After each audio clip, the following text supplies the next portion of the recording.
దేవినేని అవినాష్ గారు మా పార్లమెంట్ సభ్యులు కేసీఆర్ నాని గారు చంద్రబాబు గారు ఏదో మర్యాద సరిగ్గా ఇవ్వలేదని చెప్పి ఈయన బాధపడతా ఉన్నాడు. అంటే దేవినేని అవినాష్ గారు చంద్రబాబు గారు మర్యాద ఇవ్వలేదని మా పార్టీలో జరిగే విషయాలు ఆయనకి ఎందుకండి? నువ్వు చంద్రబాబు గారి ముందు మాట్లాడే ముందు మీ నాయకుడు జగన్మోహన్ రెడ్డి, నువ్వు పనిచేస్తున్న నాయకుడు జగన్మోహన్ రెడ్డి గారు ఆయన ప్రవర్తన ఏ విధంగా ఉందో ఒకసారి వాటి గురించి చెప్పి మా నాయకుడు అందరిని పిలిచి పక్కన కూర్చోబెట్టుకుని మాట్లాడి ఏదైనా అసంతృప్తులు ఉంటే అవన్నీ సరి చేసుకుని వాళ్ళని గౌరవంగా బయటికి పంపిస్తా ఉన్నారు అని మీరు చెప్పగలిగితే ఎదుటాడి గురించి మాట్లాడచ్చు. నిన్నగాక మన గత వారం రోజుల బట్టి కూడా తాడేపల్లి ప్యాలెస్ నిండా అనేక మంది అసంతృప్తి వాదులు ఆయన ఇంటర్వ్యూ కోసం భార్యా బిడ్డలతో వచ్చి 10 గంటలకు వచ్చాం, 4:30-5 మాకు భోజనాలు తినలేదు, కాఫీలు తాగలేదు, కనీసం మమ్మల్ని ఒక్క మాట మాట్లాడే అవకాశం ముఖ్యమంత్రి జగన్మోహన్ రెడ్డి ఇవ్వలేదని చెప్పి వాళ్ళు ఈ ప్యాలెస్కి ఒక దండం, ఈ పార్టీకి ఒక దండం అని చెప్పి దండాలు పెట్టుకుంటూ వెళ్ళిన వాటి గురించి మీరు ఏం చెబుతారని అడుగుతున్నాను. ఒకళ్ళు కాదు, ఇద్దరు కాదు.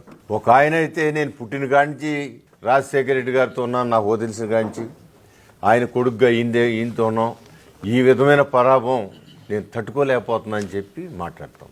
అంటే వాళ్ళు పార్టీ అధినేతలుగా వాళ్ళకు ఉన్న ఇబ్బందులు ఉండటం, జగన్మోహన్ రెడ్డి గారికి ఉండే ఇబ్బందులు జగన్మోహన్ రెడ్డి గారికి ఉంటాయి, చంద్రబాబు గారికి ఉండే ఇబ్బందులు చంద్రబాబు గారికి ఉండొచ్చు. కానీ నీ స్థాయిలో నీ స్థాయి ఎంత? చంద్రబాబు గారిని పాయింట్అవుట్ చేయటం అంటే ఆకాశానికి ఉమ్మేస్తే ఏమవుద్ది? నీ మొహం మీద పడుద్ది. లేదా నీ నాయకుడు, నువ్వైతే ఇప్పటికి చాలా పార్టీలు మారారు, మీ నాయకుడు జగన్మోహన్ రెడ్డి గారి దగ్గర ప్రస్తుతం ఉన్నారు, రేపు ఎక్కడుంటారో అది కాలమే నిర్ణయిస్తుంది. జగన్మోహన్ రెడ్డి గారు మా 5 సంవత్సరాల్లో ముఖ్యమంత్రి అయిందని మాకు అసలు అపాయింట్మెంట్ ఇవ్వలేదని చెప్పి వాపోతున్న ఎమ్మెల్యేలు మాట్లాడే మాటలకు మీరేం సమాధానం చెప్తారు? మాకు మంత్రులకే గుర్తింపు లేదు, ఇంకా మీకేంటి అని చెప్పి మంత్రులు ఎమ్మెల్యేలతో అన్న మాటలకి ఏమి సమాధానం చెబుతారు? నిన్న లైవ్లో మాట్లాడారు కదా చాలామంది, సీటు రాని ఎమ్మెల్యేలు అందరూ మాట్లాడారు కదా.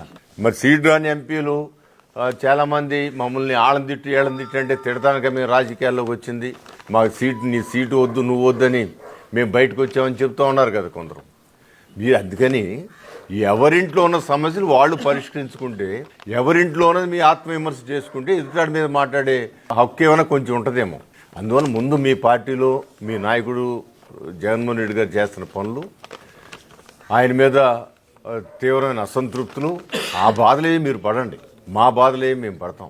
ఈ విధంగా ప్రెస్ ముందుకు వచ్చి ఏది పడితే అది మాట్లాడితే ఓహో ఆహో అనుకుంటారనుకుంటే నీ అమాయకత్వం.